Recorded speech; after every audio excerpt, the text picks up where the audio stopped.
gagal ginjal akut. Main lagi om. Iya, agak sedikit bertanya dikit. Jadi seperti ini gagal ginjal akut itu kan kita lihat sebenarnya ada gejala. Yang pertama kali demam, kemudian diare yang paling banyak, dan adanya ketidakadaan urin. Jadi urinnya itu buang air kecilnya itu sangat sedikit atau tidak ada. Nah, atas dasar tersebut, nah kita lihat apakah ada kelainan di ginjal atau tidak. Nah, kalau ada kelainan di ginjal dan ada penyakit pendukung yang lain, nah itu dikeluarkan itu bukan gagal ginjal akut.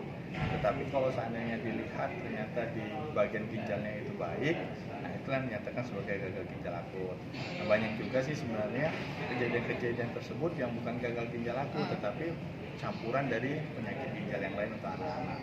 Jadi untuk langkah-langkah di daerah Tanjung Jabung Timur ini gimana untuk Kalau Tanjung Jabung Timur kan seperti ini, kita harapkan kepada ibu-ibu masyarakat itu kalau seandainya demam anaknya atau bisa sakit yang lain, itu jangan membeli obat bebas sekarang ini, jangan membeli obat di toko dan mengobati sendiri, tetapi bawalah ke tenaga kesehatan di puskesmas atau dokter atau bidan. Nanti mereka bidan itu dan dokter itu yang akan mengobatin, tapi jangan sekali-sekali sekarang ini membeli obat bebas dan memakai sendiri. yang sedang jadi problema untuk di negara kita kan sekarang ini? Ya, karena kan memang ada campuran, sebenarnya bukannya zat aktifnya tapi zat pelarutnya. Zat pelarutnya itu yang mempengaruhi, diduga katanya, tetapi masih diduga mempengaruhi fungsi dari ginjal. Jadi untuk sosialisasi untuk puskes-puskes di Tanjung Jabung Timur itu sudah dilakukan?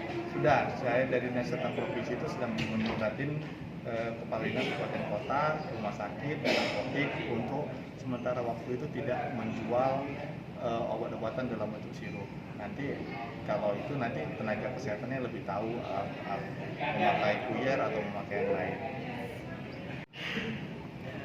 3 hari, itu acara 3 hari karena kan ini kan workshop itu pasti ada peningkatan kompetensi petugas puskesmasnya. Ya, jadi ini workshop untuk peningkatan kapasitas puskesmas dalam menerapkan pola pengelolaan keuangan Badan Layanan Umum Daerah PPK BLUT ya bagi semua puskesmas se-Kabupaten Tanjung Jabung Timur. Jadi BLUT ini sebagaimana tadi sudah disampaikan Pak ini ya Pak Kadis, dia itu ini adalah amanat undang-undang. Sebenarnya sudah dari 2006 yang lalu, tapi ini kita baru laksanakan sekarang ya. Jadi memang benar di seluruh Indonesia itu untuk puskesmas sih barangkali belum banyak ya, belum 100%. Beda dengan rumah sakit. Rumah sakit rata-rata sudah menerapkan BLUT ya.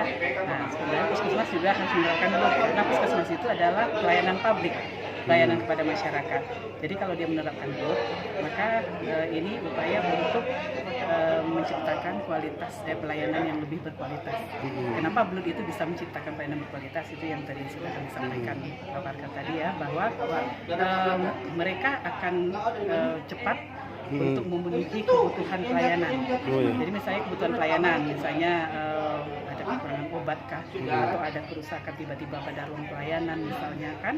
Nah, kalau dia tidak BLUT, maka dia akan menunggu penganggaran tahun depan gitu, tahun berikutnya. Jadi penganggaran kita kan hanya 2 kalau di pemerintah daerah ya, ada APBD dan APBD perubahan. Nah, kalau dia tidak BLUT, maka dia kan akan lama sekali, sehingga pelayanan terganggu, masyarakat juga menunggu terlalu lama. Nah, tetapi kalau dengan BLUT, mereka bisa langsung mengatasinya. Jadi dia bisa menganggarkan di tahun berjalan. Itulah kenapa mereka punya yang namanya RBA, Rencana Bisnis Anggaran, yang bisa mereka geser ya bila mana diperlukan tanpa menunggu siklus perencanaan keuangan daerah. Itulah kelebihannya BLUT. Dan juga BLUT ini dia bisa memenuhi mana kebutuhan-kebutuhan yang untuk meningkatkan pelayanan tadi, dan barangkali selama ini dia tidak teranggarkan gitu ya, tidak teranggarkan, sehingga bisa dikatakan apapun itu kebutuhannya, kalau mereka sudah BLUT maka mereka bisa melakukannya dengan bertanggung jawab. Kenapa? Tidak ada lagi nyari-nyari mengakal-akali, itu sudah tidak ada lagi. Tapi kalau dengan BLUT semuanya jelas, karena semua harus teranggarkan dengan tepat sampai nanti dia akan teranggarkan yang tepat dan jaga sampai dipertanggungjawabkan.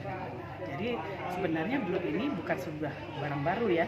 Ini sama dengan kalau di teman-teman puskesmas itu mereka kan sudah akreditasi ya. Jadi sebenarnya BLUT itu adalah bagian dari akreditasi. Akreditasi itu kan upaya-upaya untuk peningkatan mutu layanan. Itu diterapkan untuk seluruh puskesmas di Ya, Provinsi Jambi. Iya, di Provinsi Jambi kita baru ada 4 kabupaten kota yang sudah menerapkan, itu Batanghari, Kota Jambi, Tanjak Barat, dengan Muara Jambi. Nah, tahun ini insya Allah ada 6 kabupaten kota lagi yang menerapkan untuk semua puskesmasnya ya.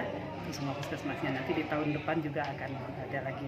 Jadi kita termasuk daerah yang cukup baik dalam implementasi BLUT, dilihat dari jumlah kabupaten kota kita yang sudah menerapkan gitu. Jadi harapan workshop ini, Bu? Harapan dari workshop ini nanti puskesmas seTanjung Jabung Timur ini akan memiliki kemampuan ya, pengetahuan dan kemampuan untuk dapat menerapkan BLUT dengan baik ya, dan bisa dipertanggungjawabkan. Ya, yang nanti akan mereka mulai nanti di awal tahun anggaran 2023. Nah, di antaranya dari workshop ini yang nanti harus ada outputnya, mereka nanti akan sudah bisa menyusun RBA tadi, rencana bisnis anggaran untuk di 2023. Kemudian mereka juga sudah bisa menyusun peraturan bupati, mengedraft peraturan bupati yang akan menjadi payung hukum bagi pelaksanaan fleksibilitas namanya ya, fleksibilitas dari Badan Layanan Umum. Apakah ada ini yang perwakilan dari rumah sakit di Tanjung Timur? Rumah sakit Apakah dia sudah BLUT. Jadi yang ada saat ini perwakilan dari pemerintah daerah. Jadi pemerintah BLUT ini nanti itu kan dikelola bersama ya, di pemerintah daerah. Jadi dari Sekda, dari Badan Keuangan Daerah, Bapeda, Inspektorat, kemudian dari Sekretariat Daerah, dari bagian ekonomi, organisasi dan sebagainya ya. Jadi semua stakeholder itu juga hadir hari ini. Nanti malam mereka juga akan memberikan materi terkait dengan dukungan Pemda terhadap BLUT ini. Karena nanti kalau BLUT ini bisa dikatakan dari kita, oleh kita, untuk kita, dalam hal ini pemerintah daerah. Jadi bersama-sama mengerjakannya gitu. Sehingga semuanya itu nanti akan sesuai dengan memang aturan yang sebenarnya. nama lengkap Ibu siapa, Bu? Saya Dr. Elvi, itu aja. Saya Ketua Adinkes. Oke.